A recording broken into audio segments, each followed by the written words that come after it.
Welcome back students. तो आज की क्लास में हम लोग पढ़ने वाले हैं बिल्स ऑफ एक्सचेंज वाला चैप्टर। तो स्टार्ट करते हैं। तो जो आपका बिल्स ऑफ एक्सचेंज एक चैप्टर है, बिल्स ऑफ एक्सचेंज में होता क्या है पहले हम लोग ये समझते हैं। तो बिल्स ऑफ एक्सचेंज में होता ही है, सपोज एक इंसान ने दूसरे इंसान को सामान बेचा। फॉर एग्जाम्पल, एक बंदा है मिस्टर ए ने सामान बेचा बी को। A sold goods to B. 10,000 rupees का सामान बेचा गया है। ये बेचा गया है 1 अप्रैल 2025 को। अगर 1 अप्रैल 2025 को बेचा गया है तो यहां पर बी से ऑब्वियसली ए को अमाउंट लेना होगा। ए किससे अमाउंट लेगा? ये बी से लेगा। तो जब ए ने सामान बेचा बी को, ये जो सामान बेचा गया है ये बेचा जाता है क्रेडिट पर, उधारी पर। तो यहाँ पे बी बोलता है कि मेरे पास अभी फिलहाल के लिए अमाउंट नहीं है, आप एक काम करना, मेरे से एक आध महीने बाद पैसे ले लेना। जब मैं ये सामान किसी कस्टमर को बेचूंगा तो फिर जाकर मेरे पास अमाउंट आएगा, तो आप ही मेरे से अमाउंट ले लेना। ठीक है। अब क्या हुआ, ए भाई साहब पहुंचते हैं किसके पास? बी के पास। बी को बोलते हैं भैया देखो, एक महीना हो गया, आज है 1 मई 2025। आपने कहा था एक महीने बाद आप पेमेंट कर दोगे, तो लाओ दो मेरा पेमेंट। तो यहाँ पे बी अमाउंट देने से मना कर देता है। वो बोलता है कि मेरा सामान अभी भी बिक नहीं पाया, मेरे पास अभी भी सामान रखा हुआ है, जैसे ही बिकेगा मैं आपको तुरंत अमाउंट पे कर दूंगा, आप एक काम करो एक महीने बाद आ जाना। तो ए बोलता है कि मैं ऐसे कितने चक्कर लगाऊंगा, एक बार तो आ ही चुका, मैं फिर चक्कर लगाऊं, अगली बार तो फिर मना कर दोगे। तो यहां पे क्या होता है, ए एक बिल ड्रॉ कर देता है। क्या करता है? ए एक बिल ड्रॉ करता है ऑन बी। तो बी को बोलता है कि मैं एक बिल ड्रॉ कर रहा हूं, ठीक है, कितने महीने का? 2 महीने का। तुम एक महीना बोल रहे हो, मैं तुमको 2 महीने देता हूं कि 2 महीने का बिल ड्रॉ कर देता हूं मैं। बट अब होगा ये, तो यहां पे मिस्टर ए ने बिल ड्रॉ किया है, तो मिस्टर ए बन जाता है आपका drawer. So he is a drawer. और यहां पे बी के उसमें साइन होता है। तो जो बिल बनता है उसमें साफ साफ लिखा रहता है कि B will pay the amount exactly after 2 months. कितने महीने बाद पेमेंट करेगा वो? 2 महीने बाद। ठीक है। तो यहां पे जब बी बोल देता है तो यहां पे बी को साइन करना पड़ता है। तो बी को कहा जाता है ड्रॉई। बी कौन होता है? आपका ड्रॉई। जिसके ऊपर बिल बनता है दैट इज योर ड्रॉई, और जो बिल बनाता है that is the drawer. Is that clear? अब एग्जैक्टली 2 महीने बाद, आज की डेट क्या है? 1 मई हो चुकी थी आज। तो 1 मई से 2 महीने कब खत्म होंगे आपके? 2 महीने 1 जुलाई 2025। बट होता यह है, चाहे जितने महीने का भी बिल हो, आपको extra grace period, grace days देने होते हैं, दैट इज ऑफ 3 डेज। तो आपका जो अमाउंट ड्यू होगा वो होगा एग्जैक्टली ऑन 4 जुलाई 2025। तो 4 जुलाई 2025 को Mister B is liable to pay the amount to whom? To Mister A. ठीक है। तो अब 4 जुलाई 2025 पे जब आपकी, this is your maturity date, ये क्या है आपकी? एक मैच्योरिटी की डेट है, इस दिन आपको अमाउंट मिल जाना चाहिए।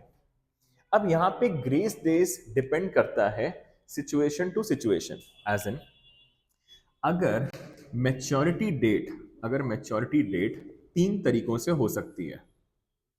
अगर मैच्योरिटी डेट एक नॉर्मल डे पर पड़ रही है तो यहां पे ग्रेस डेज, ग्रेस डेज होंगे आपके 3 डेज। Is that clear? अगर आपका उस दिन कोई नेशनल हॉलिडे पड़ता है, अगर उस दिन, जिस दिन आपका ये बिल मैच्योर होने वाला है, अगर उस दिन नेशनल हॉलिडे है, तो यहां पे ग्रेस डेज हो जाएंगे 2 डेज। ठीक है। तो नेशनल हॉलीडेज कौन कौन सी डेट्स पे आता है? नेशनल हॉलीडे डेट्स होती हैं आपकी, एक होती है आपकी 26 जनवरी, दैट इज रिपब्लिक डे। दूसरा होता है आपका 15th of August, Independence Day. Next is 2nd of October, that is Gandhi Jayanti. तो ये रहे आपके 3 मेन नेशनल हॉलीडेज। अगर बाय चांस इस दिन आपका ड्यू डेट पड़ता है तो इनकी जो डेट्स होंगी मैच्योरिटी की वो हो जाएगी 25th of January, 14th of अगस्त, या तो 1st ऑफ अक्टूबर। ये आपको थोड़ा सा ध्यान रखना होगा। समझता है यहां तक? पक्का? बट अगर किसी दिन आपकी इमरजेंसी हॉलीडे पड़ जाती है, क्या पड़ती है आपकी? Emergency holiday. अचानक से डिक्लेयर कर देता है गवर्नमेंट कि भैया आज के दिन छुट्टी हो रही है और उस दिन आपकी मैच्योरिटी की डेट थी, तो यहाँ पे ग्रेस डेज मिल जाएंगे आपको 4 डेज के। दैट इज अगर इमरजेंसी हॉलीडे पड़ती है आपकी सपोज 10th ऑफ अगस्त को, तो यहाँ पे मैच्योरिटी डेट हो जाएगी आपकी 11th ऑफ अगस्त को। Is that clear? तो एक दिन आगे शिफ्ट हो जाएगा ये। समझता है यहां तक? तो ये क्या हो गया आपका? ये हो गए आपके कि ड्यू डेट्स वाले दिन क्या क्या हो सकता है और कितने ग्रेस डेज आपको देने होते हैं।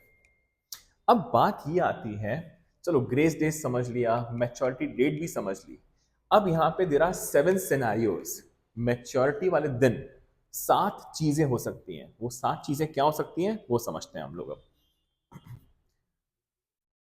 तो जिस दिन आपकी मैच्योरिटी है उस दिन 7 चीजें हो सकती हैं।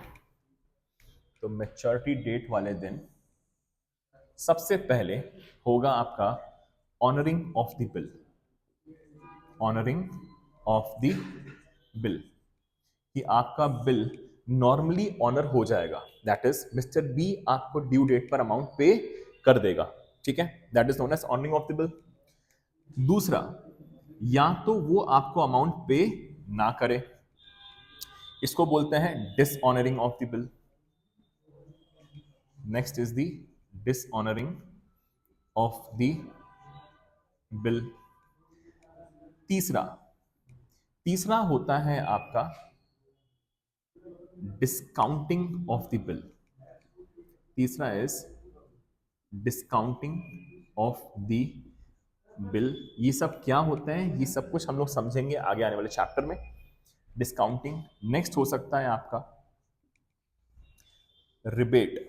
नेक्स्ट आ सकता है आपका एक टॉपिक रिबेट वाला टॉपिक। नेक्स्ट आ सकता है आपके 1 2 3 4 हो गए। फिफ्थ आता है आपका endorsement. Fifth is endorsement of the bill. Sixth, endorsement के बाद आपका आ सकता है insolvency. That is mister B आपका इंसॉल्वेंट हो गया तो क्या सिनेरियो होगा। लास्ट 7th आता है आपका bill sent for collection. Bill sent for collection. तो ये रहे आपके 7 टॉपिक्स जो हम लोग को इस पूरे चैप्टर में पढ़ने हैं। Is that okay? तो ये 7 सिनेरियोज हैं जिसके बेसिस पे आपके एग्जाम में क्वेश्चंस आ सकते हैं। तो इस चैप्टर में बस ये 7 केसेस इंपॉर्टेंट है। मैच्योरिटी डेट इंपॉर्टेंट है जो हम लोग देख ली ग्रेस डेज के हिसाब से। अब स्टार्ट करेंगे इस चैप्टर में सिर्फ और सिर्फ जर्नल एंट्रीज ही होती रहती हैं। हो सकता है in the books of A हो, ड्रॉअर की बुक्स में, या तो in the books of drawee हो जाए। क्लियर? करते हैं स्टार्ट।